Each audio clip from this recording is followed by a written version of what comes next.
নিরামিষ পদে ডালের ধোকা রান্না করব, সঙ্গে সয়াবিন দেবো। পুরো ভিডিওটি সঙ্গে থাকবে, স্কিপ করে যাবে না। ডালটা আমি ভিজিয়ে রেখেছিলাম 2-3 ঘন্টা আগে, তারপর আমি বেটে নিয়েছি। এখানে কিন্তু মটরের ডাল ছিল আর অল্প কিছু ছোলার ডাল ছিল, 2 রকম ডাল মিশিয়ে বেটে নিয়েছি। আর এবার সমস্ত মশলা তৈরি করে নিয়েছি। কিছু সয়াবিন দেবো, সয়াবিনটাও গরম জলে ভিজিয়ে রেখেছি। এই যে মশলা তৈরি করে নিয়েছি, আদা, জিরে, ধনে আর কাঁচা লঙ্কা, সঙ্গে একটু পোস্ত দিয়েছিলাম। এবার আমি রান্নাটা করব। এই যে সয়াবিনটাও ভিজিয়ে রেখেছিলাম একটু গরম জলে, আর এই যে সমস্ত মশলা দিয়ে এটা কিন্তু একটু ফাটিয়ে নেব। নিয়ে এদিকে তেল বসিয়ে দিয়েছি, তাওয়াতে তেলটা কিন্তু গরম হয়ে গেছে।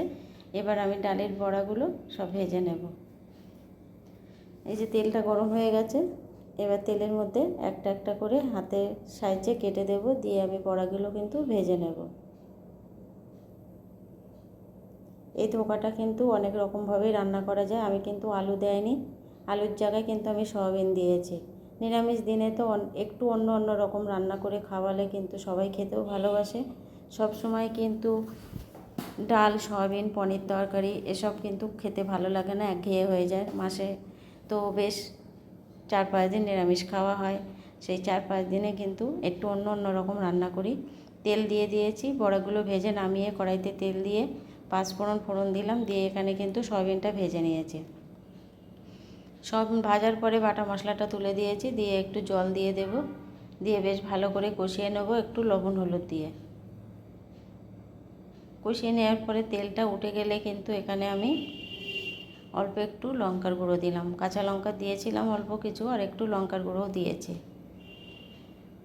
ভালো করে কষানো হয়ে গেছে, দেখতে পাচ্ছ তেলটা ছেড়ে দিয়েছে।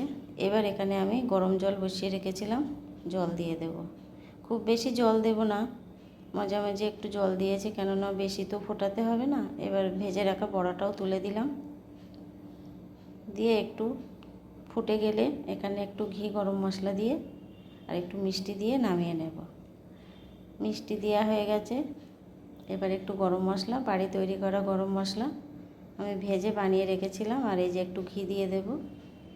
রেসিপিটি কেমন হলো বন্ধুরা কমেন্টে কিন্তু জানাবে, আর একটা লাইক, একটা কমেন্ট করে দেবে।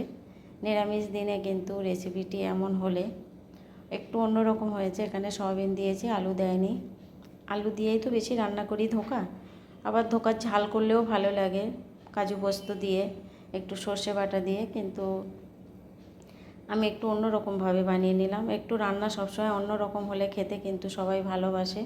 সবসময় একঘেয়ে রান্না কিন্তু ভালো লাগে না। রেসিপিটি কিন্তু রেডি হয়ে গেছে, আমি নামিয়ে নিয়েছি।